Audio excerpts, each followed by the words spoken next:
Welcome to the Madden we deserve. Going up top! Ooh, hit me with that nostalgia, Gus. I love it. This is Modded Madden 11, brought to you by the same folks who brought us College Football Revamped. This is the Madden Renaissance mod. We're in early access as it is right now, so it's only available to members of the Patreon. You can find that through their Discord, which I will have linked in the description. I thought it'd be fun to just jump right into this before Conference Championship weekend. We ought to just take a little sneak peek at these matchups we've got coming up. We'll go in alphabetical order, I guess, and start with the AFC. The Patriots and the Broncos are due to play at Mile High Stadium. Should be a great matchup. Two teams with exceptional defenses and fantastic young quarterbacks. Drake May and Bo Nix. Hey, yeah, look, there he is back there. It's Bo Nix. Except he broke his ankle in the divisional round, and so now the Broncos are starting 63 overall Jarrett Stidham. Okay. Well, he looks like a quarterback. This can't go that bad, right? Yeah, it should be fine. Everything's great. Wait. What? What's he doing here? Okay, that shook me. First things first, wow, almost right out of the gate. Second play of the game, we get a little 15-yard pass to Lucas Krull, who's the lowest rated player on the Broncos. Fantastic. We're seeing variety already. We're still moving down the field. A little quick pass to Tony Franklin, followed by a sack. He got hit pretty good, and that's just going to continue. So the Broncos then have to settle for a Will Lutz 51-yard field goal. That'll be the last interesting thing a kicker does for the rest of the game. It's all downhill from there. The Patriots, meanwhile, decided to sit out their first drive and punt it back to the Broncos. So Stidham goes back to pass, gets clobbered, and hucks it right into the arms of Robert Spillane. Stidham better just get used to getting destroyed. The offensive line does him no favors throughout this game. Now we get a chance to see Drake May actually complete a pass. He drops back out of the shotgun and finds Kayshon Boutte.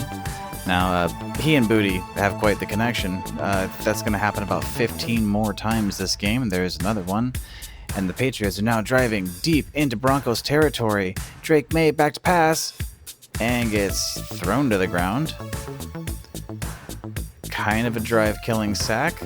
No big deal. We'll kick this little chip shot field goal out to the left. All right, well, we have a 3-0 score after the first quarter. It's all right. Slow start.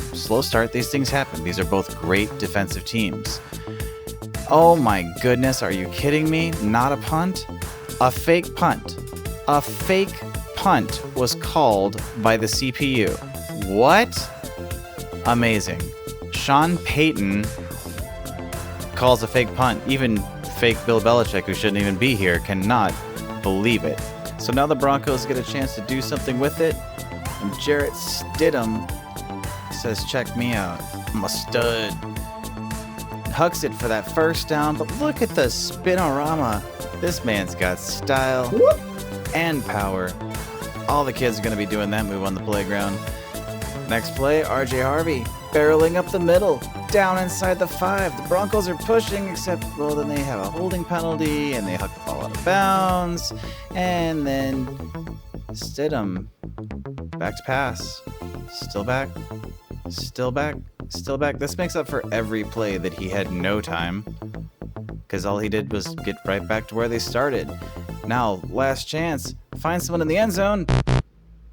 He through to where there was literally no one, so now we get the chip shot, and the Broncos take a 6-0 lead. The Patriots get the ball back, and Drake May gets clobbered. Malcolm Roach decided that he was going to have a bit of a piggyback ride here in this play. Comes up behind Drake May, and let's go. Drake May not quite big enough to hold up little guy. Broncos get the ball back, and here are their top performers, if you can call them that. Stidham has completed 6 passes, though, and here he goes back trying to complete another one, or, well, he just gives up and runs into the blitz. Now here comes Drake May, rolling out. He's going to try to get up the middle. he gets snagged, not quite sacked, but it seems to kind of irritate him a little bit because he hurries up back to the line. He is not pleased. A minute and a half left. Back to pass. Finds Booty. Booty up the sideline. Excellent gain. First down. Now May comes back. Almost the same spot. Hunter Henry plows through one guy, gets stopped. Again, another first down. The Patriots are moving now. They're trying to work that 2-minute offense. Drake May back, gets hit hard, still finds Booty. First down at the 31-yard line. May back to pass and swallowed whole. The pass rush is serious in this mod. Drake May out of the shotgun. We have 25 seconds left. He finds Stephon Diggs, who fumbles the ball away. Malcolm Roach, Mr. Piggyback, picks it up, and that takes us into halftime, with the Broncos leading 6-0. It's kind of amazing that these two teams have combined for 160 yards in the first half. I mean, we can say they have great defenses. It is what it is. But we're just going to keep finding a calamity of errors, including this throw. Errant pass to Riley Moss. Now Jarrett Stidham back to pass. See if he gets any better. No, it's actually almost the same move he pulled in the second quarter. On the other side, watch as 3 New England offensive linemen take off down the 30-yard line and leave Drake May twisting in the wind to get pummeled by pretty much the whole Broncos defense. Next drive, Stidham tries to get close, and his receivers are failing him now. The poor guy. The passing game isn't the only problem here. The running game isn't doing much better. The difficulty all around, in fact, for offense is very high. A lot of people have complained, and they took it to Discord, where the mod team graciously gave people easier sliders.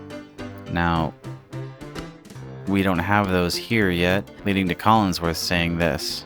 I mean, how many times can you get beat like that and still keep trying to hand the football off?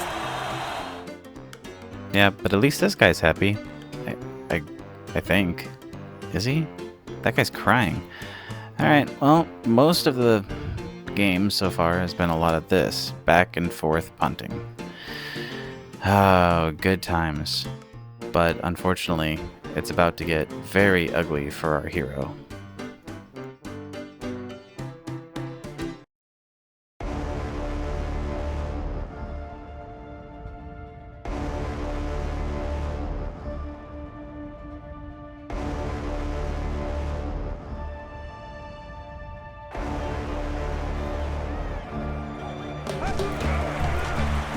Fumble! It's picked up! Touchdown, New England! Oof. Just about the time you think you've seen everything. Oh my goodness, how can you fumble in that situation? Terrible outcome for Stidham. Now he's facing a deficit of his own making. Can he get out of his head? Well, first, a nice confidence-building run up the middle. Stidham then back to pass. Finds Franklin on a short hitch route through the zone. Trying to cross midfield. Stidham back to pass. Cortland Sutton open. Gets into Patriots territory near the 30. Stidham back to pass. Nope, draw play. And that gets him inside the 30. In field goal range. Will Lutz made that 51-yarder earlier. Still plenty of time to try to go for that touchdown. But now it's 3rd and 3. What will the Broncos do? Probably a safe bet to try to run the ball, position it a little bit better in the field. But Stidham's back to pass. Oh. Christian Gonzalez comes down with the pass intended for Cortland Sutton. And that's about the end of the Broncos' hopes for today. Our underdog is back under. Now look, I suppose I should be happy. I got a defensive matchup in Madden. Kaylavon Chason is our AFC title game MVP, and for good reason. The offense did nothing. He kind of made the biggest play, so there you go. The biggest play according to the game was the extra point New England kicked off of Chason's touchdown. They managed just over 400 total yards between the two teams, a dozen first downs each. Quarterback play was tepid. Running back play was even worse, except for RJ Harvey. He actually had a pretty decent game with 5 yards a carry. We had 5 sacks apiece for each team, 7-6, your final score. So much for underdogs. Next up, our NFC Championship game between the Rams and the Seahawks. This is an exciting matchup. These two have each defended their home turf by 2 points or less this year. The last game was such a barn burner that we had it decided by a 2-point conversion in overtime. We have 2 real quarterbacks facing off against each other. We have Matt Stafford, we have Sam Darnold. They both have top flight receivers in Puka Nacua and Jackson Smith and Jigba. Ooh, made it through that one in one take. Folks, this is going to be an exciting one before these fans here at Quest Field. Let's see what we actually get out of it with these settings. Now you see some old friends here on the sideline. Don't worry, coaches will be updated on the other end of early access, but for right now, Spagnuolo refuses to let go. We pick up action after the teams trade punts. Stafford finds a wide open Davante Adams for a 30-yard gain. This felt very encouraging after that first game because I was getting a little worried about offense. Obviously, you see the pass rush is still there, but Stafford comes back on the next play, tosses another first down to Higbee. Hey, we've got offense moving the ball. Then the Rams stall out and take a very Steve Spagnuolo head-coached punt from the opponent's 35 and punt it straight into their end zone for a touchback like they weren't even trying. The Walmart Rams live on. Next play, Walker third. Absolutely stuffed instantly by Ford. Seahawks come back on the next play. They're undeterred. Cooper Kupp takes that ball up the middle to the midfield line. Wow. Sam Darnold and Cooper Kupp connecting. Cooper Kupp saying hello to his old teammates in the secondary. Nice to see you again, fellas. Barreling on through. Don't mind if I do. Hey guys, we've got offense again. Sam Darnold, next play, finds Horton down the sideline, bursting to the 20-yard line. The Seahawks are bumbling. We find Barner down to the goal line. 2nd and goal. Darnold, looking in the end zone, finds his safety blanket. Smith and Jigba for the 1-yard touchdown. Seahawks are on the board, 7-0, with 1 minute to go in the first quarter. And I was worried about Darnold. Here he goes, looking a little Mahomes-like. Back foot, cross the body, don't care. Rams get the ball back. Kyren gets stuffed, and that's when Stafford remembers, oh yeah, I'm playing Madden. Just huck the ball up in the air, except this is a new Madden paradigm. I don't work like that no more. Yeah, Madden's smarter now in the Renaissance era. Woolen tracks this ball, no problem. Gets the Seahawks back to around midfield. Coming out of the first quarter, offense is looking a lot better, actually. Despite the interception, we're getting a little more yardage, and Darnold's feeling confident, and that's why he decides to stretch his legs. Oof, that was a painful decision. That leads to a Seahawks punt. Now the Rams are going to get the ball back in Spags once this guy's amped up, especially you, Puna Ford. Don't you sit back while I'm talking to you, Puna. Stafford decides to change up his approach this drive. A little more of a dink and dunk approach rather than trying to get all the yards at once, and so far it seems to be working. First he finds Kyren for 10 yards, then Davante for another first down. He's back to pass here and goes for a little bit more to Puka Nacua. What a sideline catch. Tiptoeing with a defender draped all over him. Yeah, that's why he's one of the top guys in the league, folks. Stafford back to pass again. This time he finds Parkinson over on the left side. Parkinson barrels his way forward with this super cool karate kick catch move he's got going on here. Now the Rams are looking at a 1st and goal. Stafford's up over 113 yards passing. Offense is back. Kyren Williams barrels his way into the end zone, I guess. The replays are inconclusive, but I'm not going to say the NFL is just giving LA this one. Whatever. I don't care. We've already outscored the Patriots Broncos game in the second quarter.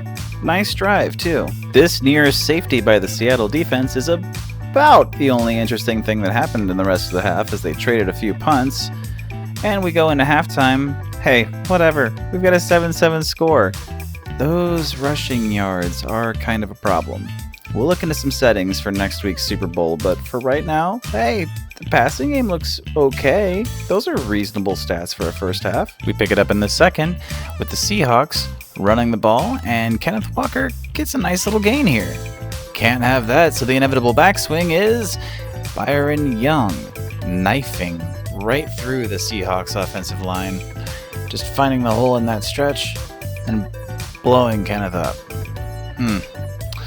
Yeah, we're not going to get very far without a running game, but we do have a couple of capable passers. So let's see what Darnold can do. He finds Shaheed, nice spin move, and Shaheed puts it on the ground. Now, lucky for the Seahawks, they're able to recover, but it's still 4th and 4, so of course they have to punt. Rough start to the second half for the Seahawks, but they trade punts with the Rams. They do get the ball back. And Kenneth Walker. Look, see, there's some running game here. He was able to run for a first down. Darnold then rolls out and gets gator rolled by Braden Fisk. Poona Ford hops on Fisk's back. He does a little piggybacking. We've seen that a couple times. These guys really like to piggyback. And Poona Ford, well, he was so excited about Fisk's first sack that he went ahead and got one of his own. He brings down Darnold. Seahawks punt again. Now Stafford's got the eye of the tiger. He starts to make some key throws. He finds Devontae Adams on 2nd and long. Just barely gets the first down. Keeps the drive moving along. On 3rd and short, then Stafford looks to Jordan Whittington on the little underneath route. Whittington runs across for a first down. Then we have someone we haven't heard from since the first half. Puka gets into the action. He gets some serious yards after the catch, and the Rams are suddenly within spitting distance of the red zone. Puka's been a little quiet today, but he has been clutch on the 2 catches he has made. Now Stafford back to throw again, finds Higbee in the left side, and Higbee breaks a tackle and glides into the end zone. We have a team with double-digit points, ladies and gentlemen. The Rams are now up 14-7. Seattle's in a little bit of a hole, but no big deal. Try repeating some of the same patterns from earlier. Hand it off to Walker to start the drive off and get a decent run. Perfect. Hand it off to Walker again and get stuffed. Looking at a 3rd down coming out of the 3rd quarter, the Rams still up 7. Honestly, the offensive stats are looking about the same as that Patriots-Broncos game. We might just have a little bit better luck in this one. Now, Walker picks up the first down here. Looking good so far, Seattle. Darnold back to pass, finds Jackson Smith-Njigba over the middle, and he gets maybe a bit of a hometown call, we might say here on this face mask, but whatever. It pushes the ball up to the 31-yard line. Seattle is now threatening to tie. Look at this. Some jaunty play calling here as Pete Carroll dials up the Rashid Shaheed direct snap, handed off to Zach Charbonnet on the jet sweep. Honestly, it didn't really do a whole lot. I just liked the fun call for the CPU to make. Now, Seattle did eventually stall out on this drive as Sam Darnold flings one looking like the old Matt Hasselbeck out of bounds to Shaheed, and that turns the ball over to the Rams. LA looking to put this game away as Matt Stafford steps back to throw and finds Higbee again in the flat for a first down. Stafford hands off to Kyron Williams, and who says the run game is dead? Kyron takes off for 25 yards. Okay, well, he's got 34 now on the day, which means before that he had 9 yards on 10 carries. Well, whatever. Stafford back to pass here, and he finds Ernest Jones. Perfect pass to his opponent, and Jones, see you later. That's a pick six. And just like that, Seattle has tied this game 14-all. Now, all eyes are on that man, Matthew Stafford. Can he take LA the distance? He sends a man in motion, snaps the ball, fires the flat. Oh, Corum puts on the spinorama himself, and he gets just across the 30. Now, Stafford drops back to pass, looking and fires to who else? Tyler Higbee, across the line for a first down. Fires again. This time he finds Jarquez Hunter, the 4th string running back, for a first down, and that takes us into the 2-minute warning. Top performers for Seattle, not really looking so hot. It's been a terrible second half for them. Stafford back to pass. He looks for Higbee. Higbee plowing through man after man, and that sets him up for the go-ahead field goal with 1:22 to play. Seattle, no pressure, Darnold. What are you gonna do, big guy? They line up in the shotgun. Drops back to pass. He fires. Finds Smith-Njigba, but we have a holding penalty. This one will be on the offense, and if there was ever a time you don't want a penalty, this is it. It's never a good time for a holding penalty. That pushes them back 10 yards. Darnold, desperate, hucks it up, and it's picked off by Kitchens. And that seals this one for the Rams. Seahawks fans, nothing to do there but cry. The Rams wrap this one up, 17-14. Your MVP of the NFC title game is Braden Fisk for his Gator Roll sack. It was pretty exceptional, not compared to Tyler Higbee's 6 for 72 for a touchdown, but hey, you know, whatever, I don't do the voting. The offensive stats, I gotta say, not really that much better than that Patriots Broncos game, so I'm just gonna call it these difficulty sliders are just a little bit too much for the CPU to handle. Next week, we're going to try recording using the normal difficulty sliders that the mod team put out in response to audience feedback, and we are going to play out the Super Bowl. I'm really excited to see this mod come to fruition. We are in the early access period right now, and the developers are saying it could be toward the end of the year before we see the mod released in full. But I'll tell you, between the updated stadiums and new jerseys, and especially for the purposes of this YESTERBALL channel, getting our hands on those rosters and draft classes to go crazy re-simming NFL history, don't mind if we do. So go ahead, subscribe to follow this little journey, and jump on in with us as we continue on next week with the Super Bowl and the Madden Renaissance mod from Madden 11.